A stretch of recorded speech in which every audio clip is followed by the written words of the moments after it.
Hello guys, അപ്പോൾ പുതിയൊരു വീഡിയോയിലേക്ക് എല്ലാവർക്കും സ്വാഗതം. അപ്പോൾ ഇപ്പോൾ നിങ്ങൾക്ക് എല്ലാവർക്കും അറിയാമല്ലോ, ഞങ്ങളിപ്പോൾ രാഹുലേട്ടൻ്റെ വീട്ടിലാണ്. കുറച്ച് സാധനങ്ങളും കാര്യങ്ങളൊക്കെ എടുത്തിട്ട് ഇന്ന് പോകാനായിട്ട് ഇരുന്നതാണ്. പക്ഷേ എന്ത് ചെയ്യാം, ഇന്നലെ ഞാൻ പറഞ്ഞല്ലോ ഞങ്ങൾ ഹോസ്പിറ്റലിൽ പോയിട്ടുണ്ടായിരുന്നു. പിത്തുവിനും എനിക്കൊക്കെ പനിയായിട്ട് അതൊന്ന് കാണിക്കാനായിട്ട്.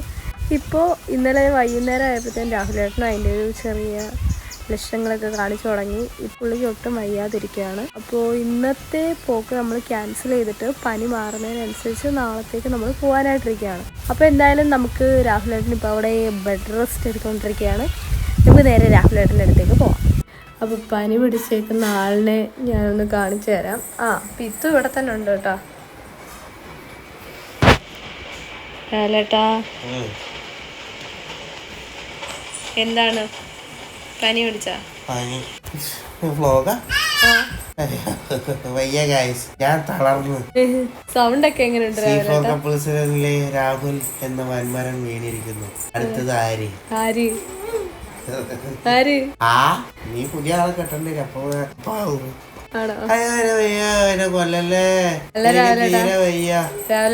സൗണ്ട് ഒക്കെ എങ്ങനെയുണ്ട്? സൗണ്ട് നല്ല രസമുണ്ട്. ആണോ? പാറപ്പുറത്തിട്ട് ചിരട്ട വരയ്ക്കണ പോലെ ഉണ്ട് കേൾക്കുമ്പോ. അല്ലേലും അങ്ങനെ തന്നെ, ഇപ്പൊ വ്യത്യാസമൊന്നുമില്ല.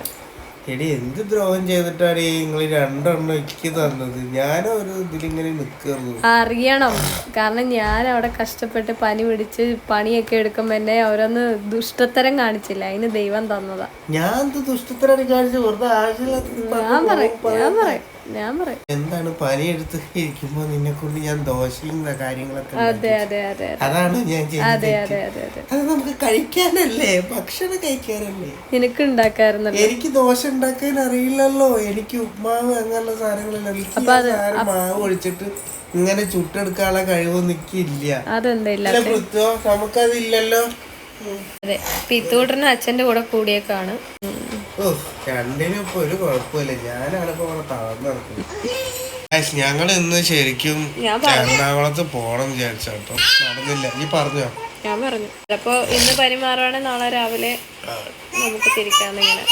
മരുന്ന് കഴിച്ചിട്ടുണ്ട്. ഇവിടെ ഇന്നലെ കാണിച്ച ഡോക്ടർ അതേ മരുന്ന് തന്നെയാണ്. സെയിം അസുഖം. എന്റേത് എനിക്ക് ഇന്നലെ പനി മാറിയപ്പോ വേറൊരാൾക്ക് കിട്ടിയതാ. അതാ ശരിക്കും നടന്നത്. എനിക്ക് കൊറേയൊക്കെ മാറി. നീ എനിക്ക് പകർന്നു തന്നു, നിന്റെ മാറി. ഇത്തുല്ലേ മാറി. സന്തോഷമുണ്ടടി, ഒരുപാട് സന്തോഷമുണ്ട്. നീ ഇതൊന്നും കേക്കണില്ലേ? ഞാനും പറയാം, എന്റേത് അച്ഛനെ തന്നിട്ടുണ്ട്, അച്ഛൻ പേടിക്കണ്ടെന്ന്. അവനെയും ചതിച്ചു, ഫോണിയും ചതിച്ചു. ഇപ്പൊ ഞാൻ മാത്രം കിടപ്പിലാണ്. അതെ അതെ അതെ. ഒരു തവണ കിടന്ന പാല് കളിക്കുന്നു. അടി വേണോ?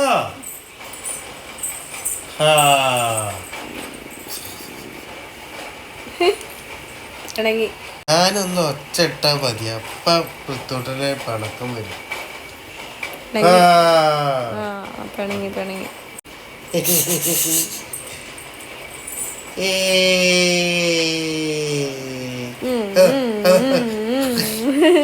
എന്താ നിനക്കെന്താടാ?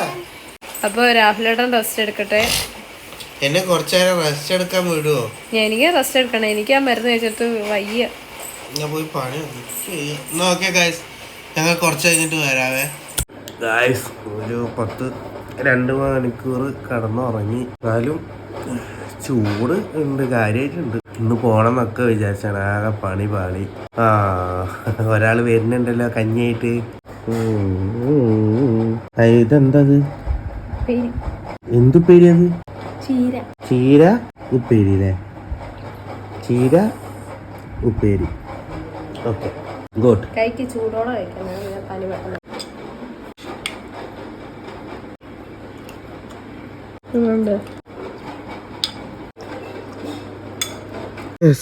എന്താണ് പരിപാടി? ഞങ്ങൾ വന്നപ്പോ കഴുകാട്ടത്. അവിടെ നല്ല മഴ ആയതുകൊണ്ട് നമുക്കും ഒന്നും ചെയ്യാൻ പറ്റിയില്ല അല്ലേ? ഓക്കെ, എന്നാ ഒരു ചായ ഉണ്ടാക്കുവോ? അച്ഛനും മോനും കൂടി ഞങ്ങള് വെറുതെ ചുമ്മാ നടക്കാനായിട്ട് ഇറങ്ങിയതാ. അയ്യോ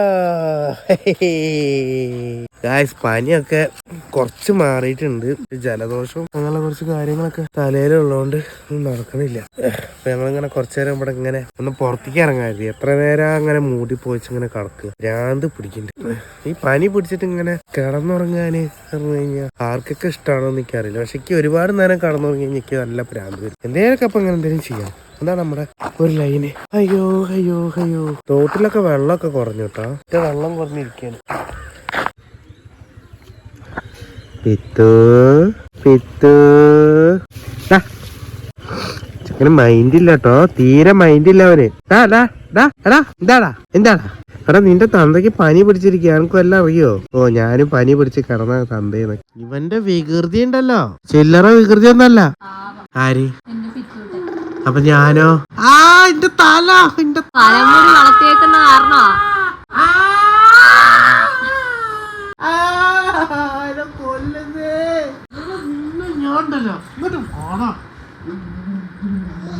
എന്റെ കുഞ്ഞിനെ ഉപദ്രവിക്കുന്നേ.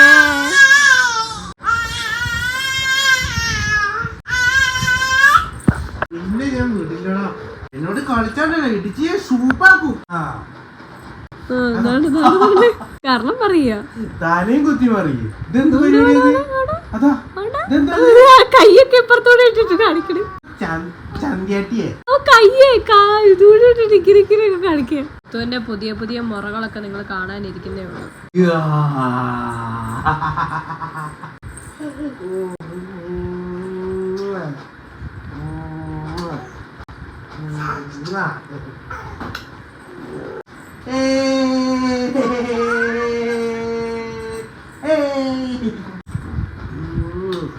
പകല് കുഞ്ഞാ.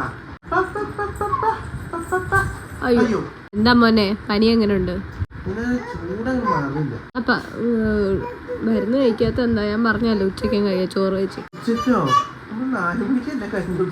എന്നെ 3 നേരം കഴിക്കാനാ പറഞ്ഞേക്കുന്നത് അതിനകത്ത്. അയ്യോ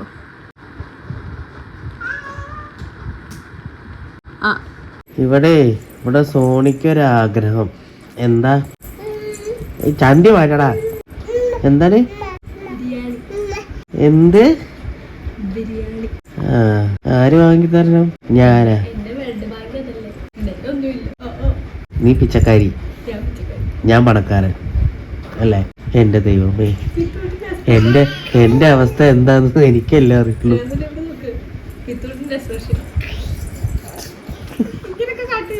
നാനേ ഒരു പരദേശി, എൻ കൂടെ ഏകപ്പെട്ട പരദേശിங்க. അയ്യോ. അപ്പൊ പനി പിടിച്ചിരിക്കണ ഞാൻ നിന്റെ ഒപ്പം വന്നിട്ട് ബിരിയാണി കഴിക്കണം അല്ലേ? അതാണ് ഇപ്പൊ എന്റെ ആഗ്രഹം. എന്തപ്പത്? എന്താടാ എന്തത്?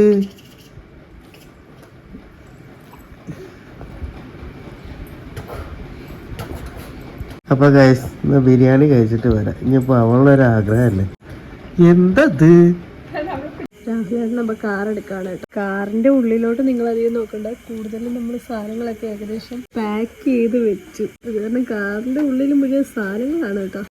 ഗായ്സ്, അപ്പൊ നമ്മൾ ബിരിയാണി കഴിക്കാൻ വേണ്ടിയിട്ട് പുറത്തേക്ക് ഇറങ്ങിയിരിക്കുകയാണ്. പാവം പനി പിടിച്ച് കിടക്കുന്ന ചെറുക്കനെ എണ്ണിപ്പിച്ചുകൊണ്ട് പോയി ബിരിയാണി ഏൽപ്പിക്കാം. ഒരു വലിയ പ്രത്യേകതരം ഒരു സൈക്കോയായി മാറിയിരിക്കുകയാണ് ഞാൻ. പിന്നെ ഒരു സന്തോഷം വർത്താനം എന്ന് വെച്ച് കഴിഞ്ഞാൽ ഇന്ന് ഞാൻ നോക്കിയപ്പോൾ എനിക്ക് 34 കിലോ, 2 കിലോ കൂടിയിട്ടുണ്ട്. 2 കിലോ കൂടി. കൂടണല്ലോ. അതാണല്ലോ നമ്മുടെ ടാർഗറ്റ്. അതെ, 2 കിലോ കൂടിയിട്ടുണ്ട് ഒരാഴ്ച കൊണ്ട്. ഒരാഴ്ച ഞങ്ങൾ അവിടെ പോയി നിന്നിട്ടുണ്ട്. അപ്പൊ ഇനി 3 മാസം കൊണ്ട് ഞാൻ ഒരു 50 കിലോ ആയിട്ട് വരാം. എന്റെ ടാർഗറ്റ് ആണ്, എനിക്ക് 50 കിലോയെങ്കിലും ആവും. എൻ്റെ കല്യാണത്തിന് മുന്നേ വൃത്തമൊക്കെ ഉണ്ടായിരുന്ന സമയത്തേക്ക്, വയറ്റിലുണ്ടായിരുന്ന സമയത്തൊക്കെ എനിക്കൊരു 52 ഉണ്ടായിരുന്നു അല്ലേ? 52 കിലോ ഒക്കെ ഉണ്ടായിരുന്നു. പെട്ടെന്ന് മാറി. ഇനി അവൻ പാല് കുടിക്കുന്നതിൻ്റെയൊക്കെ പ്രോബ്ലം കൊണ്ടായിരിക്കും. അപ്പോൾ എനിക്കൊരു ചേഞ്ച് ആക്കണം. ഞാൻ ഡയറ്റൊക്കെ തുടങ്ങണമെന്നൊക്കെ ഇങ്ങനെ മൈൻഡിലുണ്ട്, പക്ഷെ നടക്കുന്നറിയില്ല. എന്തായാലും നോക്കാം.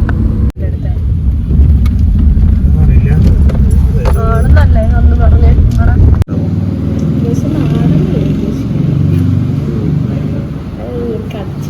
പണിയാണ്, ഭയങ്കര ബുദ്ധിമുട്ടാണ്.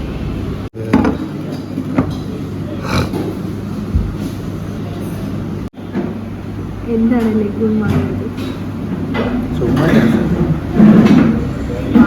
കേട്ടോ വയ്യ കേട്ടോ.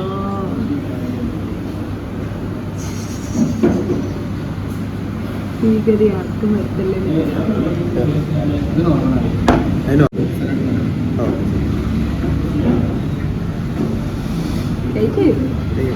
എടുക്ക്.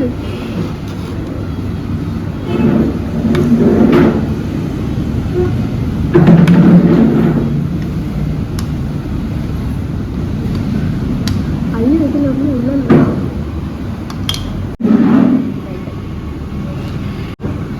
പാവം പുറത്തോട്ട് അവനവിടെ ഒറ്റയ്ക്കാക്കിയിട്ടാ പോകുന്നത്. കുറച്ച് പിള്ളേരെ ഒന്നും കഴിച്ച് പഠിപ്പിച്ചു കൊടുക്കരുത്.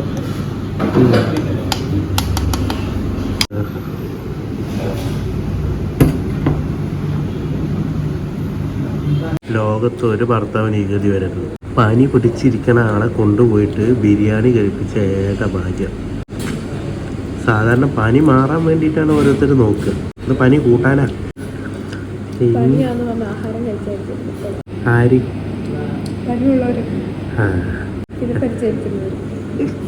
വല്ലാത്ത കടി.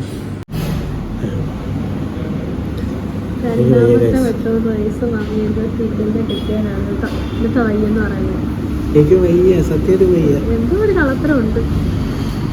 ബിരിയാണി കഴിച്ചിട്ട് പനി മാറും. ഒരു വയറൊക്കെ പനി മാറും. വരുമല്ലേ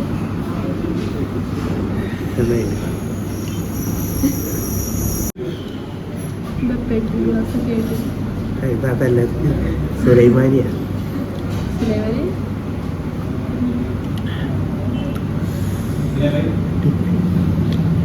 പനി പോട്ടെ, പനി പോട്ടെ.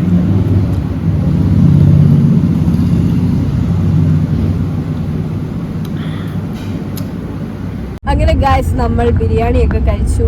നല്ല സൂപ്പർ ബിരിയാണി ആയിരുന്നു. എൻ്റെ മണ്ടത്തരത്തിന് ഞാൻ ലഘുൺ ഓർഡർ ചെയ്യാതെ ഞാൻ നോർമൽ ബിരിയാണി ഓർഡർ ചെയ്തു.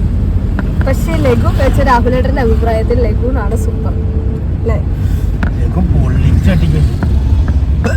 ഓരോ സർവീസിങ് ഇങ്ങനെ കൊച്ചു പിള്ളേരൊക്കെ നോക്കുമല്ലോ, അതേപോലെ അവിടെ അതുണ്ടോ നോക്ക്, ഇവിടെ അതുണ്ടോ നോക്ക് എന്നൊക്കെ പറഞ്ഞിട്ടേ അവിടെ അതുണ്ടോ നോക്ക്, ഇവിടെ അതുണ്ടോ നോക്ക് എന്ന് പറഞ്ഞിട്ടില്ലേ. അതിൻ്റെ കൂട്ടത്തില് കട്ടൻ ചായ എന്ന് വെച്ചാൽ സുലൈമാനി നല്ല ഏലക്കൊക്കെ ഇട്ടിട്ട് ഇട്ട കട്ടൻ ചായ ഒക്കെ ആയിരുന്നു. റോയ്സ് ഹോട്ടൽ പട്ടാപ്പച്ചി കൊപ്പത്തെ അതെ റൈസ് ഒക്കെ തന്നായിരുന്നു എക്സ്ട്രാ വേണമെങ്കിൽ. പിന്നെ ചോദിക്കുക റൈസ് വേണോ. പിന്നെ എന്താ റേറ്റ് എന്താ നമ്മൾ ഫുള്ള് പേയ്മെന്റ് ചെയ്ത് കഴിഞ്ഞപ്പോൾ അതിന്റെ മെയിൻ ചേട്ടൻ വന്നിട്ട് പറഞ്ഞു, സാറിന് ഞങ്ങൾ മുട്ട അതിനകത്ത് വെക്കാറുള്ളൂ, ആ മുട്ടയില്ല, അതുകൊണ്ട് അതിന്റെ പൈസ നമ്മൾ തിരിച്ചു തന്നു. സാറിന് അങ്ങനെ ആരും ചെയ്യാത്ത. അപ്പൊ എന്തായാലും സൂപ്പർ ഡ്യൂപ്പർ ബിരിയാണി ആയിരുന്നു. എന്റെ ആ ഒരു അസുഖം തീർന്നു. എന്റെ കടി അങ്ങനെ മാറി. എന്റെ അവസ്ഥ എന്താന്നുള്ളത് പടച്ചമ്പരാന് മാത്രമേ അറിയുള്ളൂ. അപ്പൊ നിങ്ങൾക്കൊരു ചോദ്യം ഉണ്ടാവും, അവള് കഴിച്ചാ പോരെ, നീ എന്തിനാ കഴിക്കാൻ നിന്നുള്ളത്? അത് പിന്നെ മുമ്പ് കൊണ്ടുവച്ച് ഇങ്ങനെ കഴിക്കല് കാണുമ്പോ ആർക്കായാലും കൊതി വരൂലേ? എന്നിട്ട് ഇതെല്ലാം പറഞ്ഞു വെത്തി പിന്നെ ചോറ് വാങ്ങി വെച്ചു, പിന്നെ റൈസ് വാങ്ങി വെച്ചു. പിന്നെ ബിരിയാണി കഴിക്കാൻ തുടങ്ങി കഴിഞ്ഞാൽ ഞാൻ കഴിക്കും. അത് നമ്മുടെ ഒരു വികാരാണ്. അതെന്ത് പറഞ്ഞാലും ശരി, ഞാൻ അങ്ങനെയാണ്. ഞാൻ എത്ര വിചാരിച്ചുള്ളൂ, ഇവൻ വേറെ ഒന്നും അറിയാൻ കഴിക്കത്തില്ല ഈ സമയത്ത്. അപ്പൊ ബിരിയാണി എങ്കിൽ ബിരിയാണി ഇച്ചിരി ആരോഗ്യത്തോടെ ഇരിക്കണ്ടേ, അല്ല പിന്നെ ചത്തോലേ. കാരണം എനിക്ക് മനസ്സിലായി, എനിക്ക് നല്ല ക്ഷീണമുണ്ടായിരുന്നു ഈ പനി വന്നിട്ട്, അറിയാമോ? എന്നിട്ട് ഞാൻ കഷ്ടപ്പെട്ട് പണിയെടുത്ത ആളാണ്. അതുകൊണ്ട് എനിക്കറിയാം ഇത് വന്നു കഴിഞ്ഞാൽ നമ്മൾ താന്നു. ഇവൻ 2 മണിക്കൂറൊക്കെ പകല് കിടന്നുറങ്ങി. സാറിന് അങ്ങനെ കിടന്ന് ഉറങ്ങാത്ത ആളാണ്. ഇന്ന് ഭയങ്കരമായിട്ട് കിടന്ന് ഉറങ്ങിയാ മരുന്ന് കഴിച്ചിട്ട് അല്ലേ. അപ്പൊ അതുകൊണ്ടാണ് ഗൈസ്. അപ്പൊ ഞങ്ങൾ ഇനി നേരെ വീട്ടിലോട്ട് പോകാണ്, വേറെ പരിപാടിയൊന്നുമില്ല. പിന്നെ കുറച്ച് ഷൗക്കത്തിക്കയുടെ കടയിലോട്ട് കയറാം, അത്രേ. കൂട്ടിയിട്ടില്ല ആ പാവം ചക്ക. നീ അവന്റെ വാലിരിക്കുന്നതൊക്കെ കേൾക്കുന്നോളൂ. പിന്നെ ഇത്ര ചെറിയ പ്രായത്തിൽ അവനറിയാൻ പോലും സ്വന്തം കുഞ്ഞിനെ വരെ പറ്റിച്ചവൾ. അതൊന്നുമില്ല ഗൈസ്, നമ്മൾ കൊച്ചുകുട്ടികളെ ഇങ്ങനെ പഠിപ്പിച്ചു വെക്കരുത് ഓരോന്നൊക്കെ. അതുകൊണ്ട് നമ്മളിപ്പോൾ അവനെ കൊണ്ടുപോയില്ല. ഇന്നലെ മിനിങ്ങാനും കൊണ്ടുപോയി ബിരിയാണിയൊക്കെ വാങ്ങിച്ചു കൊടുത്താ. അവരല്ലാതെ വേറെ അവര് അച്ഛനും അമ്മ എന്തൊക്കെയോ കൊടുക്കുന്നുണ്ട്. ഞാൻ വെച്ചാൽ അവരെന്തെങ്കിലും ഹെൽത്തി ആയിട്ട് കൊടുക്കണം, അവർ കൊടുത്തോട്ടെ, വെറുതെ നമ്മളിപ്പോൾ കൊണ്ടുപോയിട്ട് ബിരിയാണി കൊടുക്കണമെന്ന് വിചാരിച്ചു. അപ്പൊ എന്തായാലും ഞങ്ങൾ വീട്ടിൽ എത്തിയിട്ട് കാണാം ഗൈസ്.